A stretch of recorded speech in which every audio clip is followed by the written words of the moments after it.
Assalamualaikum warahmatullahi wabarakatuh. Saya Brian Gusti dari Prodi Bisnis Digital semester 1 UTS Pendidikan Pancasila. Halo teman-teman, terima kasih telah menonton presentasi ini. Hari ini kita akan membahas sebuah topik yang sangat penting bagi kita sebagai warga negara Indonesia, yaitu Pancasila. Pancasila bukan hanya sekedar dasar negara, tetapi juga merupakan cerminan nilai-nilai yang mengikat kita sebagai bangsa yang beragam. Mari kita telusuri Pancasila dari tiga perspektif.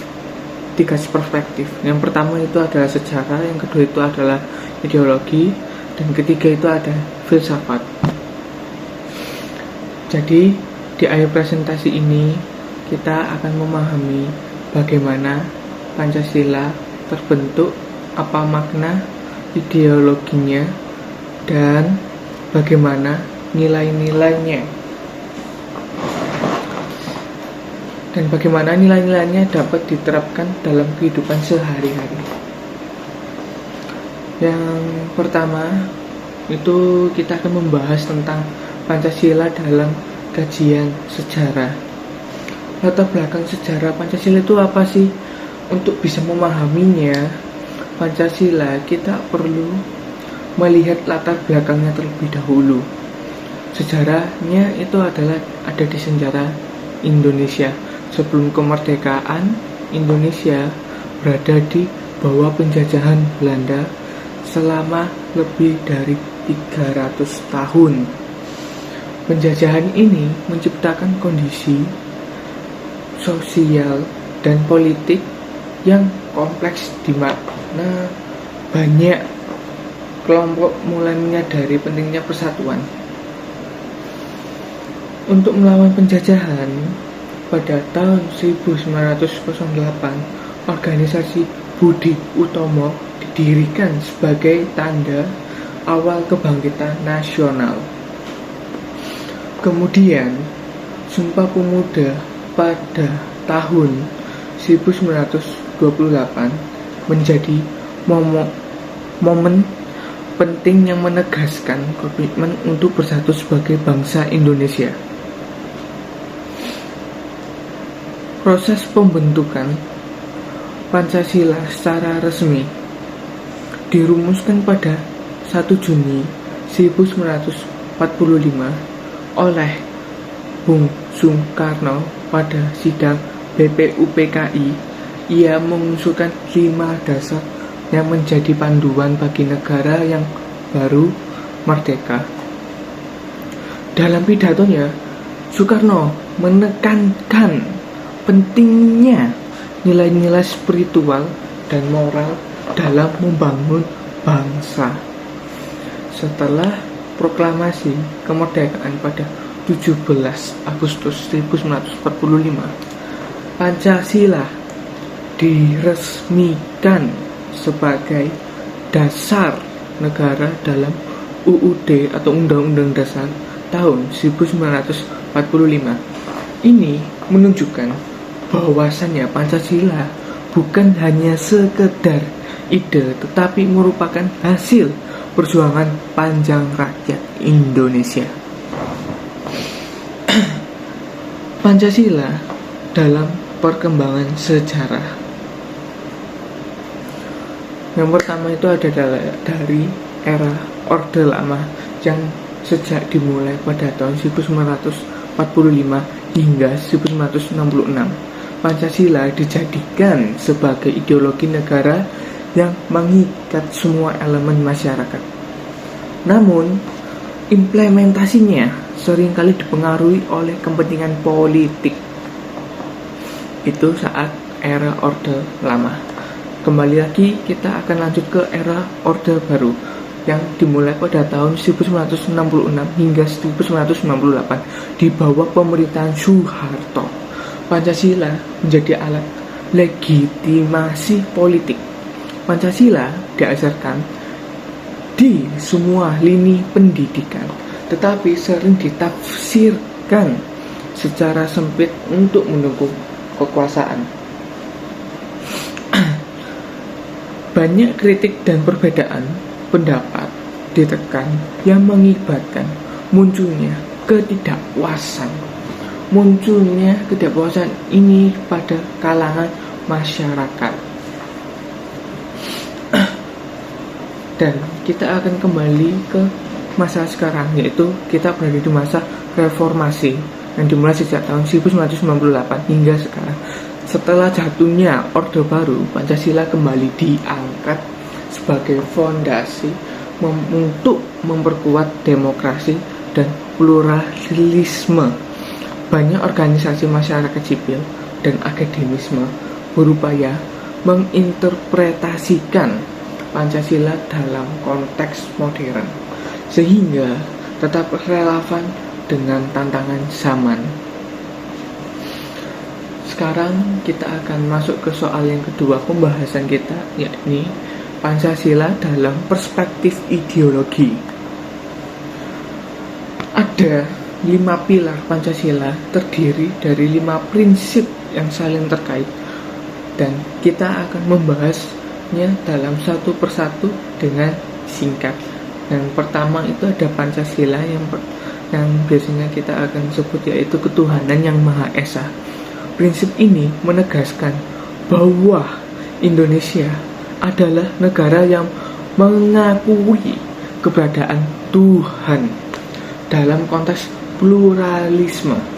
Prinsip ini mendorong pengakuan terhadap berbagai agama, kepercayaan, serta menjamin kebebasan beribadah. Hal ini menjadi dasar bagi masyarakat untuk hidup berdampingan.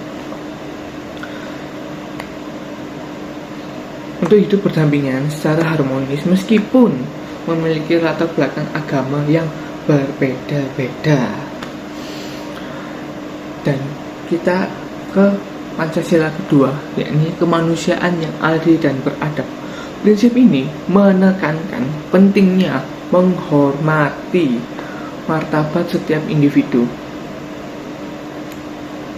Ini mencakup pengakuan terhadap hak asasi manusia dan perlunya keadilan sosial. Dalam praktiknya, prinsip ini mendorong kita untuk bersikap empati dan peduli terhadap sesama, serta berjuang melawan segala bentuk penindasan yang ada dan yang ketidakadilan. Jadi kita harus menindas dan harus bersikap ketidakadilan maksudnya. Maaf. Kita akan masuk ke Pancasila ketiga, yaitu Persatuan Indonesia. Pancasila mengajak kita untuk mengutamakan persatuan di tengah keberagaman suku, budaya, dan agama. Prinsip ini sangat relevan dalam konteks Indonesia yang memiliki lebih dari 300 suku bangsa. Persatuan adalah kunci untuk menjaga stabilitas dan keamanan negara. Dalam konteks ini, kita perlu mengedepankan dialog dan toleransi untuk mengatasi perbedaan, sehingga tercipta kesatuan dalam keberagaman. Akan terciptakan sebuah keragaman. Kerakyatan yang dipimpin oleh hikmat kebijaksanaan ini adalah Pancasila keempat, yang lengkapnya kerakyatan yang dipimpin oleh hikmat kebijaksanaan dalam permusyawaratan perwakilan. Prinsip ini menekankan juga pentingnya demokrasi yang berlandaskan musyawarah. Dalam konteks ini juga kita harus akan membuat keputusan yang diambil dengan melibatkan semua pihak, bukan berdasarkan kekuasaan mayoritas semata atau kekuasaan yang semata. Prinsip ini mengajarkan kita untuk menghargai pendapat orang lain dan mencari solusi yang terbaik melalui diskusi secara kelompok. Mau dimanapun itu kita harus diskusi yang konstruktif. kita akan ke Pancasila yang kelima, yaitu keadilan sosial bagi seluruh rakyat Indonesia. Prinsip ini juga sangat penting atau menekankan juga pemerataan kesejahteraan dan keadilan bagi seluruh rakyat Indonesia. Jadi untuk rakyat Indonesia harus adil. Dalam praktiknya ini berarti bahwa setiap individu berhak juga mendapatkan akses yang sama terhadap sumber daya, pendidikan, layanan, kesehatan. Pancasila mendorong kita untuk bekerja sama dalam mengurangi kesenjangan sosial dan menciptakan masyarakat yang lebih adil. Pancasila versus ideologi yang lain. Pancasila memiliki keunikan tersendiri dibandingkan ideologi lain. Sementara liberalisme menekankan kebebasan individu, Pancasila mengedepankan keseimbangan antara hak individu dan kepentingan masyarakat. Dalam konteks sosialisme, Pancasila juga mengutamakan keadilan sosial. Tetapi dengan cara yang sesuai dengan nilai-nilai lokal dan budaya Indonesia, Pancasila mengajarkan bahwa kebebasan harus diimbangi dengan tanggung jawab sosial. Sehingga setiap individu dapat berkontribusi pada kesejahteraan bersama.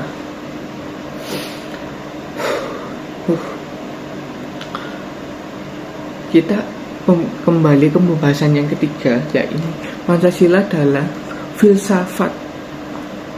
kajian filsafat.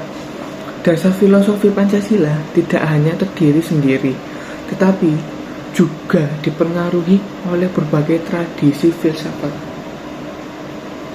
Dalam pembentukan Pancasila terdapat pengaruh pemikiran filsafat Barat seperti liberalisme dan sosialisme, serta tradisi Timur termasuk pemikiran Islam dan filsafat lokal.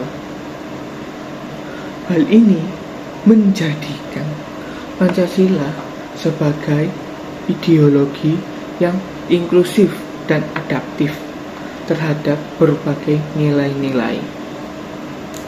Etika dan moralitas.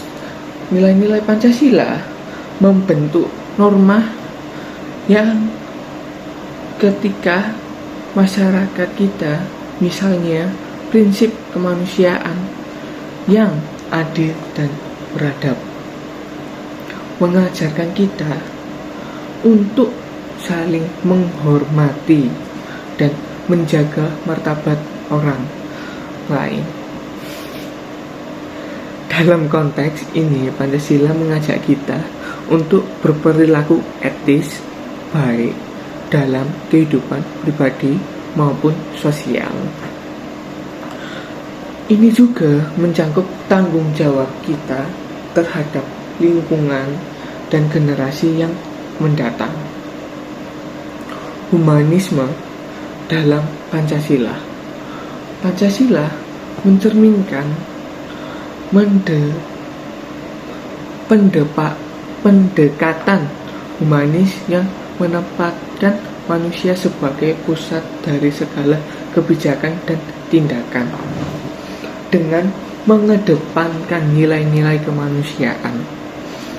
Pancasila juga mendorong kita untuk hidup dalam toleransi dan kerukunan antar umat beragam. Ini sangat penting dalam masyarakat multikultural seperti Indonesia, di mana perbedaan harus dirayakan dan dihargai.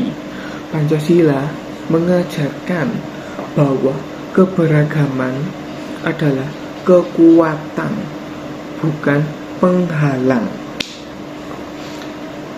Semoga jelas.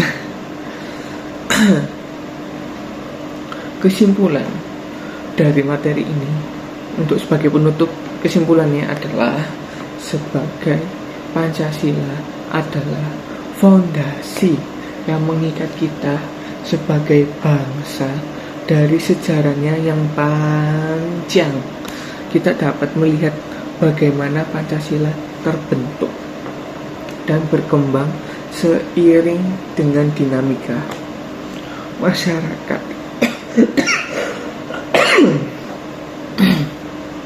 Pancasila bukan hanya sekedar ideologi, tetapi merupakan panduan moral dan etika yang harus kita terapkan dalam kehidupan sehari-hari.